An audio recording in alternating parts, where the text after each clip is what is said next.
Hey boys, welcome back to the State of Origin series. It is our Warriors career mode where it is game 3, and unfortunately we have already lost the series. When I played this, I couldn't remember if we'd already lost it or not, but we lost the first 2 games, and the annoying thing is that pretty much the first game I played, that was like the new patch, so there were a few things that got changed and getting used to, so we didn't play our best in the second game. I'm pretty sure the second game we, again, like a few things just went against us. But coming out here, game 3, it is a dead rubber, but you know, we still want to win. There's definitely still a lot to play for in this game because we got a fairly young team coming through here. I mean, a lot of changes. Milford Morgan in the halves, Jake Friends the dummy half, who I don't know if I'll stick with Friend. Like, I don't think I had too many other choices in the squad, but you know, I'd probably rather go with like a McCulloch, but I'm not sure if he was actually there. So, you know, we probably, I guess the funny thing is I probably won't be doing another season with the Warriors, so we won't have to worry about it too much. But yeah, very, very disappointing to lose the series and come to this game with nothing overly to play for, although there's always something to play for when it's State of Origin. So we get our first opportunity of the game here, a bit of goal line pressure. Michael Morgan puts in a decent little kick, and Josh Maguire is gonna snatch that one up. It wasn't a great kick.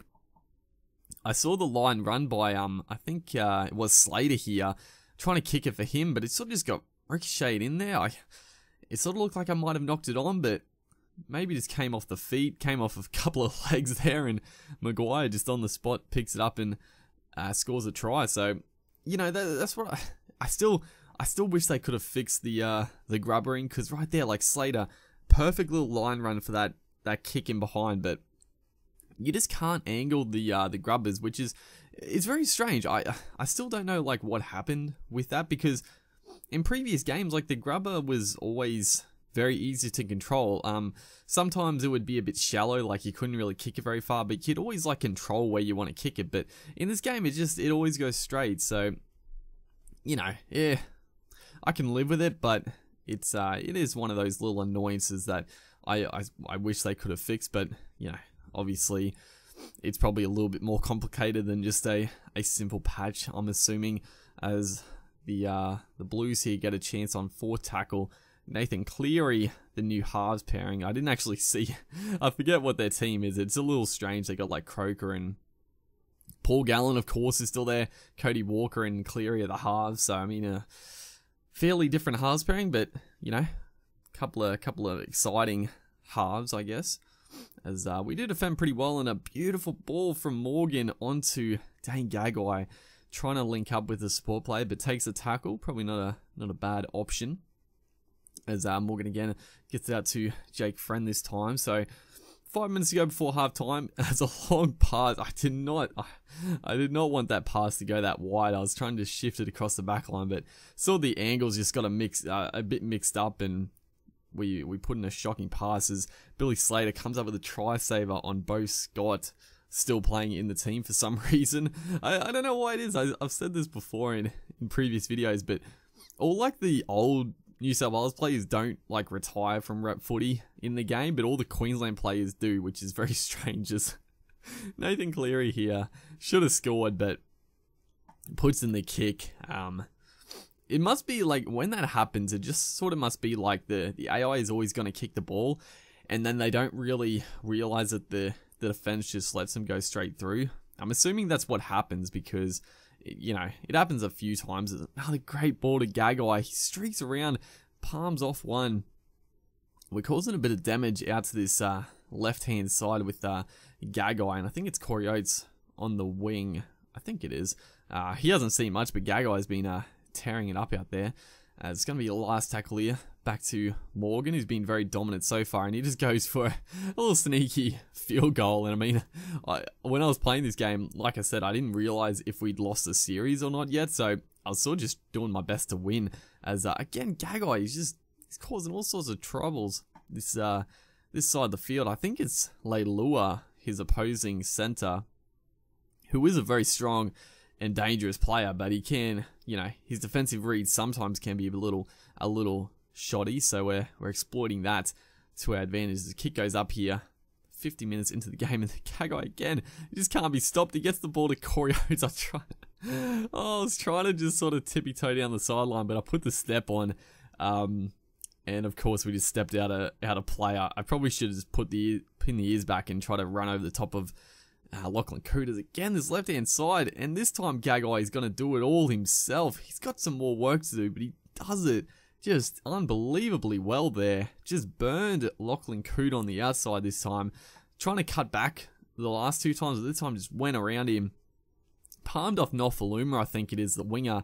And Nathan Clear, I thought he was going to get to us as well, but dang, Gagai. He's bringing his real-life form to the game here. He's actually unstoppable at the moment, and in real life, just on a side note, Gagai in real life, I actually can't get over like how dominant Gagai has like been at Origin level, and now playing for Australia on the wing. It's actually ridiculous how dominant he is on the wing. Going to the Rabbitohs next year, he's been playing at the Knights for many years now, and he's always been good, but he's never really had too much opportunity. But at the Rabbitohs, I think the Rabbitohs are going to be a force next year. Not that many changes, but enough.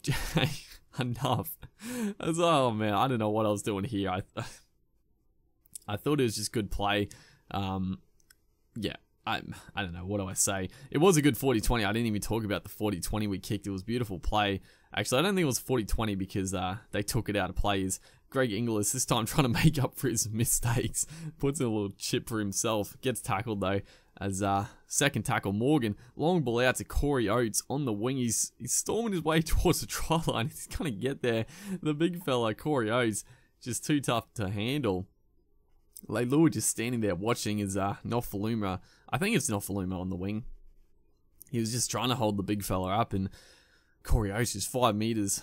Probably, yeah, it was like 5-6 meters, just pushing his way to the try line. So this is a big win for us. Well, we haven't won yet, but it's a big scoreline after our previous defeats.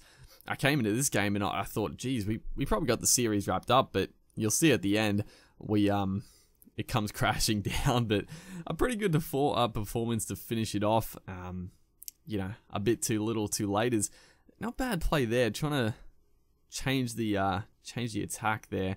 A shame it was sort of Jake Friend coming back on the inside. It would have been nice for a Slater as Greg Inglis' last tackle puts it on to Valentine Holmes. A chip and chase down the sideline, but can't get away from Jared Croker. But it is a 19-0 win.